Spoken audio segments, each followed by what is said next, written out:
Hi everyone and welcome to this UK crypto tax guide for beginners. I wanted to put together a video answering some of the more basic questions I get asked and think this will be useful for a lot of crypto investors in the UK, because if you've ever wondered how taxes work for crypto and how HMRC views this when you're looking to take profits, if you're thinking of working this out for yourself or looking at using an automated crypto tax platform, or you already have an understanding about crypto tax but just wanted to go back over this and check your understanding, then this video will be for you. And I'm pleased to welcome back on this channel Jamie Nuttall, one of the leading voices and experts in the UK right now on crypto tax, who's the head of crypto tax and partner at one of the best UK crypto accounting companies around in Miner. This video is part 2 of 2 on UK crypto tax for beginners.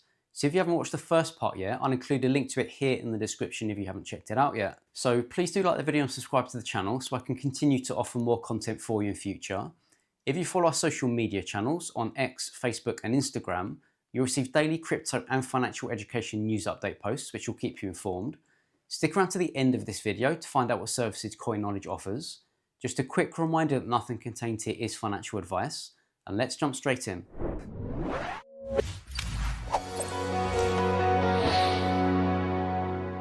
So if we go back to crypto, I know you mentioned this at the beginning of the video a bit, about the AEA, so the annual exempt amount. Could you just explain what that is and how much it is? So the annual exempt amount is the amount that you can have tax-free from gains. And I say gains, it's not proceeds, it's not costs, this is gains. So say you crystallize £10,000 worth of crypto assets and it costs you 3. So that means you've got a gain of £7,000. The AEA means that £3,000 off that will be tax-free, and you'd only be subject to £4,000 in this example as a gain to taxes, whether it be at 18%, 24%, or partially in one and partially in the other. What a lot of people get wrong with this is they think they can use their spouse's AEA. So James, let's say you and I in a civil partnership, and no rumors, please, but you were to sell some of your crypto and you go, oh, I've made £6,000 in gains, I could use Jamie's. You can't use my annual exemption amount, but what you can do is prior to disposal is actually send me some of that. So we use that nil gain, nil loss into spousal transfers, and then I dispose of it, therefore utilizing my AEA. So yeah, it's just very common misconception. People think they can use their partner's AEA. You can't. You have to send your assets and they use it for you, if that makes sense. Yeah, that's perfect. I think I'll just explain that again to check I've got it right. So your 10,000 that you're selling it for, you're crystallizing it, and your cost was 3,000, so the difference is 7,000. You take your AEA of 3,000, which is your allowance, I call it, but annual exempt amount, off of the 7,000. So you're down to 4,000. Before doing that, you could send or gift some of your cryptocurrency, in this case, to your wife, spouse, civil partner. They can then use their 3,000 AEA. So £10,000, 3,000 costs, £7,000 gains, £3,000 annual exempt amount. You got to pay taxes on £4,000 worth of gains. Nice and easy. Yeah.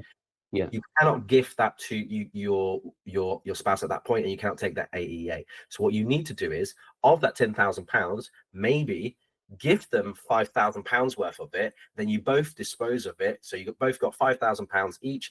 The cost for each of those would now be £1,500.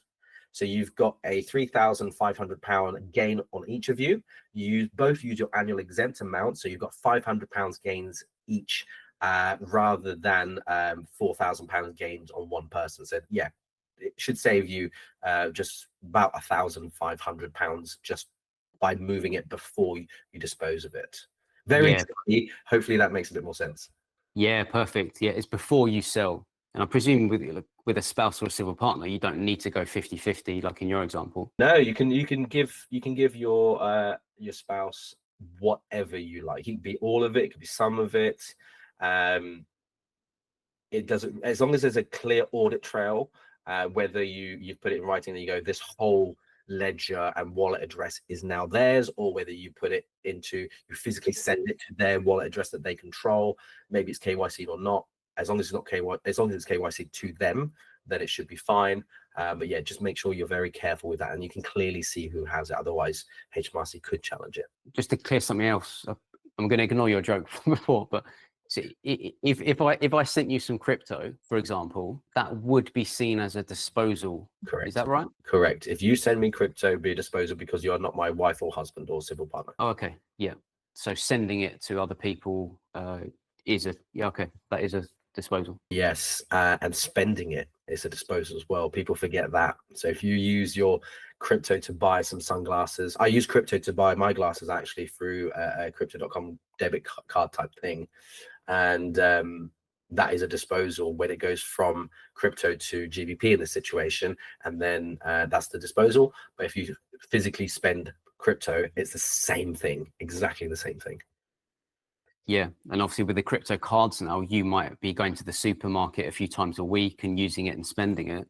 And I think that comes back to the tax side and trying to work out the cost basis as well, because then your transactions are not just buying, holding, and doing it once or twice. If you are doing that, you're doing it a lot. Yeah, it gets a little bit complicated after that. And that's, again, the tip of the iceberg there. Imagine if you've got an NFT project or you have some form of digital land and you're getting rent income as well as royalties. And yeah, it starts to get a bit hectic. Yeah. So let's circle back round. So I think we were talking about this earlier. If you have somebody, because we're not talking about this tax year potentially, if you have someone who hasn't reported any crypto gains or losses at all, and there are still a lot of people in the UK in that situation, what's the situation for them? What are you allowed to go back and report? Is that a requirement? What happens? Yeah, it's a bit tricky. Effectively, you have to go back 4 years, realistically. Now, in some situations, you might have to go back further. Essentially, what you need to do is get someone to come help as soon as possible if you can't deal with it. What you do want to do is somehow find out if there's any tax due at any point or losses. So, James, your losses, you can only use them if you declare them within 4 years of crystallizing them. So, if it's on the 5th year and you've lost £50,000, and then on the 4 years, so the year after that, sorry, so 1 year you've lost 50,000, the following year you've gained 50,000. If you reported the loss, then there you can carry that forward. There's no taxes to pay. Wonderful, makes sense. But if you miss that cutoff and you don't get to declare your losses, you have taxes to pay on that £50,000, even though you've got losses you can't use. So yes, you do have to go back. Yes, you might need a professional. Yes, you do need to check it, not just for the potential liabilities, but for the losses as well. And I think if you count 4 years from now, that's roughly when the bull market started to finish.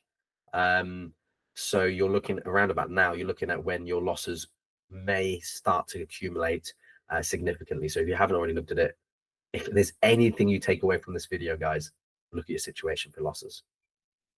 Yeah, especially if your deadline is January 2026, for example, for your self-assessment, then you're pushing into the bear market a little bit.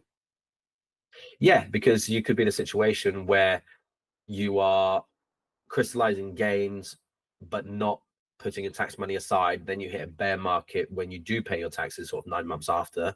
And even if you liquidate your assets, you can't cover the taxes. That was very common sort of last cycle. I think, didn't HMRC put something out because they were trying to encourage people to complete a self-assessment and work this out and almost catch up with a lot of historical stuff?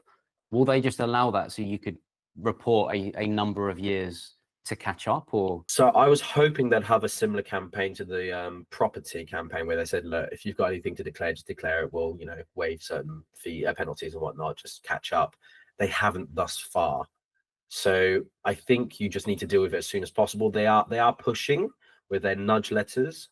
So there's two types of nudge letters. The first one is where they say you might have something to pay. Please review your situation. You don't need to take action to that particular letter. The second one's a bit more aggressive. It says you need to categorically tell us if you do or do not, and you probably don't know unless you've checked out your situation. So again, that's the time pressure that I was talking about earlier on. HMRC can also come after you if they believe that you do have something to pay and you just haven't for any reason. They do have internal software.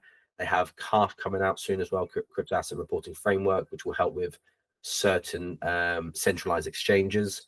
So yes, they are coming in force, and it isn't a matter of if they'll catch up with you. It is a matter of when, unfortunately for you.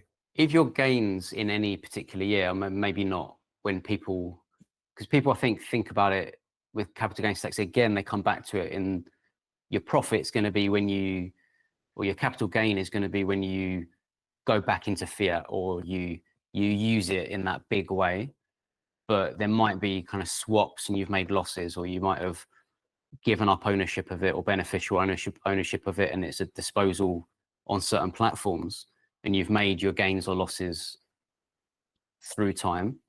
If your gain, let's say in any one particular financial year, is under £3,000, which is your AEA, do you have to report that to HMRC even though there's no tax due? Good question. Really good question, James. So the requirements to report are either you have taxes to pay, as you've quite rightly pointed out, or your proceeds are over £50,000 and you are submitting a tax return.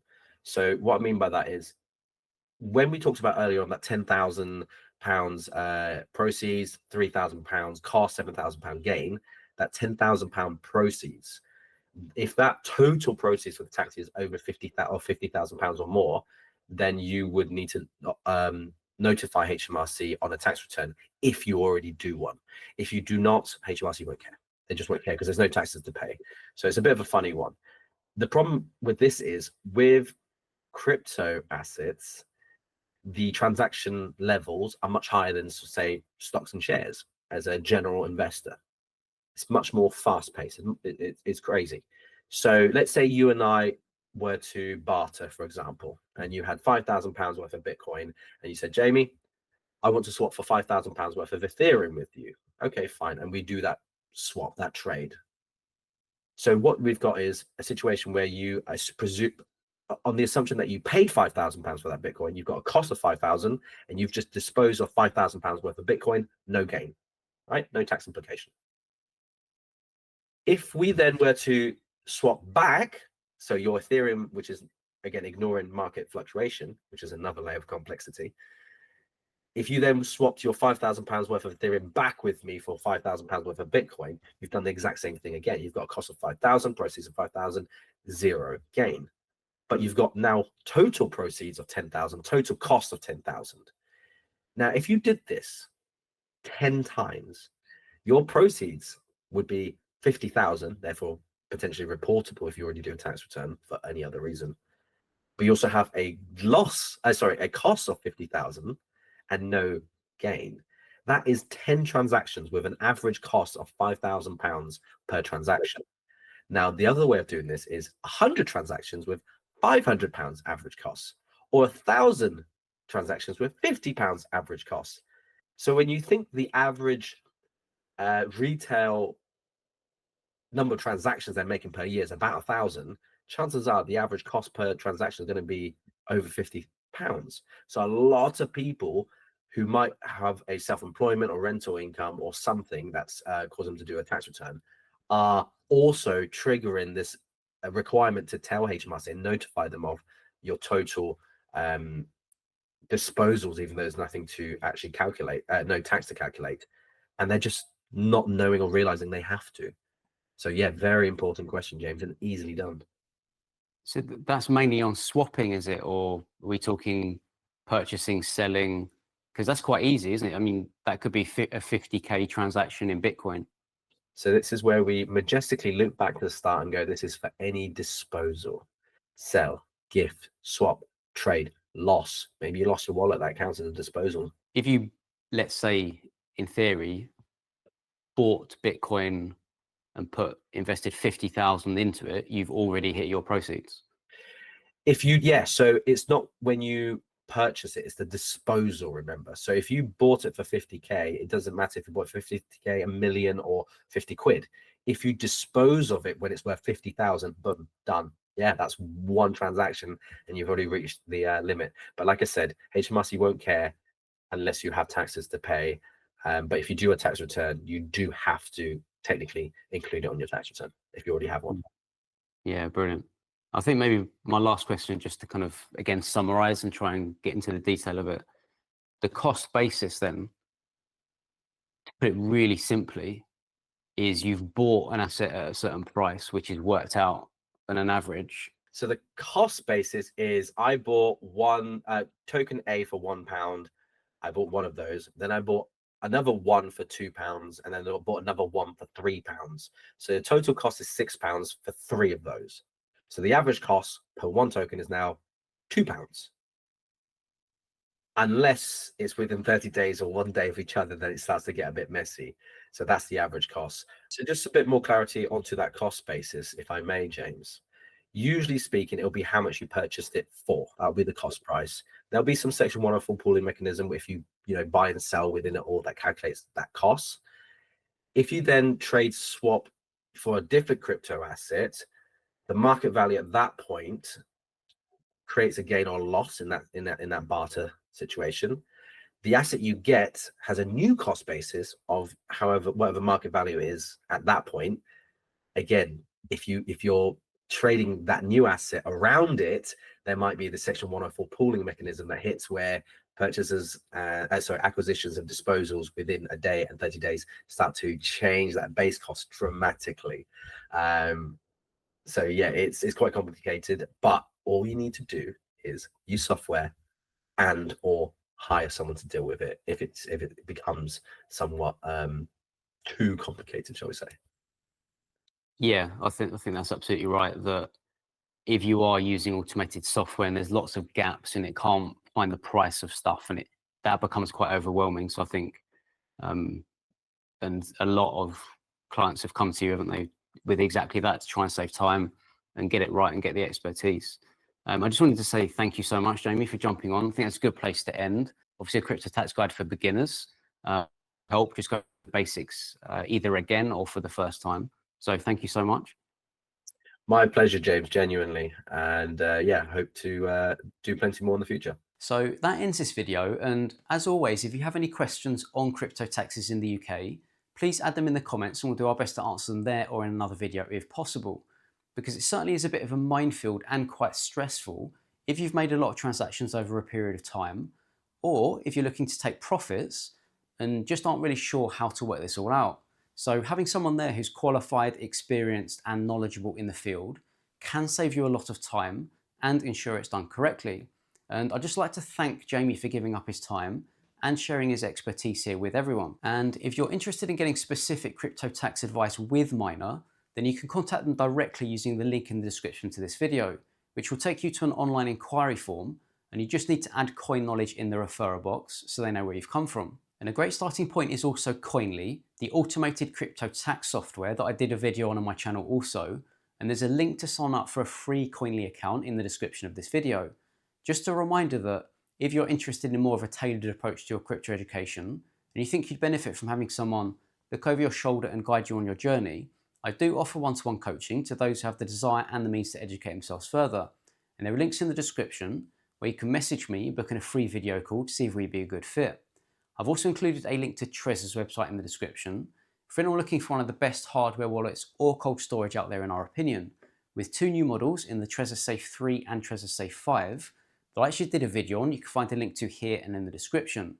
Linked with that, we're pleased to have partnered with the #1 best-selling crypto seed phrase storage company in CryptoTag. And I've included a link to their official website in the description of this video for anyone looking to protect their seed phrase, which is vital. If you're looking for a portfolio tracker for your crypto portfolio, then I've included a link to CoinStats in the description of this video, which is the leading crypto and Bitcoin tracker on the market. And finally, if you're based in the US and are looking for specific crypto tax advice based on your personal circumstances, I've partnered with a leading US crypto tax company in Crypto Tax Audit, and I'll leave a link to contact them directly in the description of this video. And if you found this content interesting, please do like the video and subscribe to the channel, as it really does help. And have a great day.